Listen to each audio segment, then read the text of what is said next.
nom du Père et du Fils et du Saint-Esprit. Amen.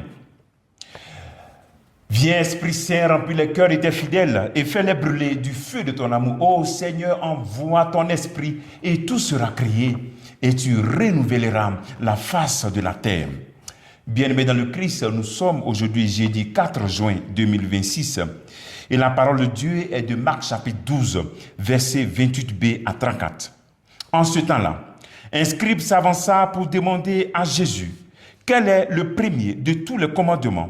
Jésus lui fit cette réponse. Voici le premier. Écoute Israël, le Seigneur notre Dieu est l'unique Seigneur. Tu aimeras le Seigneur ton Dieu de tout ton cœur, de toute ton âme, de tout ton esprit et de toute ta force. Et voici le second. Tu aimeras ton prochain comme toi-même. Il n'y a pas de commandement plus grand que cela. Le scribe reprit. Fort bien, maître, tu as dit vrai. Dieu est l'unique. Il n'y en a pas d'autre que lui. L'aimer de tout son cœur, de toute son intelligence, de toute sa force, et aimer son prochain comme soi-même, vaut mieux que toutes les offrandes d'holocauste et de sacrifices. Jésus, voyant qu'il avait fait une remarque judicieuse, lui dit, « Tu n'es pas loin du royaume de Dieu. » Et personne n'osait plus l'interroger. Acclamons la parole de Dieu. Louange à toi, Seigneur Jésus.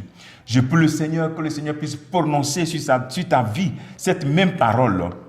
Vraiment, tu n'es pas loin du royaume de Dieu. Et à travers cet évangile, nous découvrons des éléments pour nous aider à vivre notre foi chrétienne. Aimer Dieu. Comment? De tout notre cœur, notre âme, de tout notre esprit et de toute notre force. Mais qu'est-ce que cela signifie? Nous allons essayer d'expliquer un peu ces différents éléments, donnant des éléments qui peuvent nous aider à grandir. Et puis te poser cette question, en quoi est-ce que je peux grandir en aimant Dieu de tout mon cœur, en aimant Dieu de toute mon âme, mon esprit et ma force? Et enfin, aimer son prochain comme soi-même. Que signifie aimer Dieu de tout son cœur? C'est tout simplement que rien ne doit être au-dessus de Dieu. Rien ne doit prendre la place de Dieu dans notre vie. Rien. Personne. Aucune réalité. Vous voyez, non? Or, il y a beaucoup de situations où nous laissons des gens prendre la place de Dieu dans notre vie. Et il doit devenir le centre de tes désirs, le centre de tes choix, le critère de tes choix. Tout doit être tourné vers lui. Tout tourné vers Dieu. Parce que ton cœur, le siège, on peut dire de l'amour. Alors donc, tout doit être tourné vers lui, et par lui, et pour lui. On le dit à la messe, par lui, avec lui et en lui, à toi, Dieu le Père Tout-Puissant. Voici comment nous pouvons aimer Dieu de tout notre cœur. L'aimer de toute notre âme. L'âme, c'est le principe de la vie, le souffle de vie que Dieu nous donne. Aimer Dieu de toute notre âme, c'est tout simplement prendre soin de son âme. Prendre soin de son âme, ne pas laisser son âme dans la pourriture, aller se confesser lorsqu'on pêche. Prendre soin de son âme, le purifier régulièrement. L'âme qui anime ton corps, le temple de l'Esprit Saint. Et aussi, comment est-ce que tu orientes tes émotions, tes volontés, l'âme qui contrôle nos émotions, nos volontés. Comment montrer, comment motiver nos volontés, nos émotions à cause de Dieu. Orienter cela vers Dieu. Voici comment nous pouvons l'aimer de toute notre âme, l'aimer de tout notre esprit. L'esprit qui n'est rien d'autre que le principe par lequel nous rentrons en communion avec Dieu. Nous rentrons en communion avec Dieu.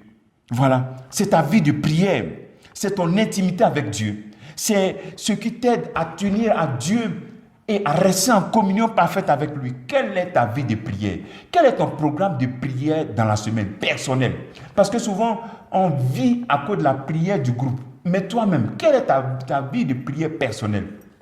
Voilà. Quelle est ta vie de prière personnelle? Je me rappelle que j'ai vu une vidéo, quelqu'un se plaignait parce qu'on avait suspendu un groupe de prière. Non, pourquoi on a suspendu ce groupe de prière? Non, maintenant, voilà. Mais ce que ce groupe de prière t'avait appris à prier là, pourquoi tu ne fais pas ça maintenant? Donc, on reste dans une dépendance et on ne cherche pas à être adulte dans la vie de prière. Donc, l'aimer vraiment de tout notre esprit, c'est être adulte dans la prière. Se donner des moments de prière comme des alliances, une alliance avec Dieu, créer notre intimité. Tu as l'Eucharistie, tu as le rosaire, le chapelet, tu as la prière des psaumes, la lecture de la parole de Dieu. Dans la semaine, tu fais ton programme et tu suis cela. C'est ça, aimer Dieu de tout ton esprit. L'aimer Dieu de toute ta force, c'est vraiment ton physique, ton courage, ton être, ton corps, pour la gloire de Dieu.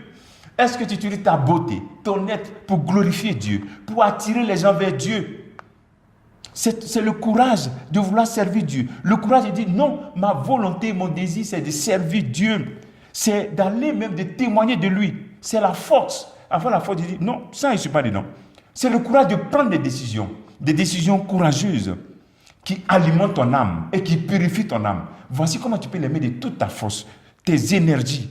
Fais des efforts pour que toute ta force, tes énergies soient orientées vers Dieu. Et enfin, son prochain. Et le Seigneur a tout dit. Aimer notre prochain comme nous-mêmes. Ce que tu veux qu'on te fasse, fais-le aussi aux autres. Et puis ce que Dieu veut que tu fasses pour les autres, fais-le sans calculer. Alors le travail que tu veux faire en ce jour, c'est de réfléchir. Où est-ce que tu dois faire des efforts? Dans aimer Dieu de tout son cœur, son âme, son esprit, de tout son corps et aimer son prochain comme soi-même. Où as-tu besoin de faire des efforts? Identifie cela et médite là-dessus et prends des décisions courageuses. Que Dieu te bénisse au nom du Père et du Fils et du Saint-Esprit. Amen.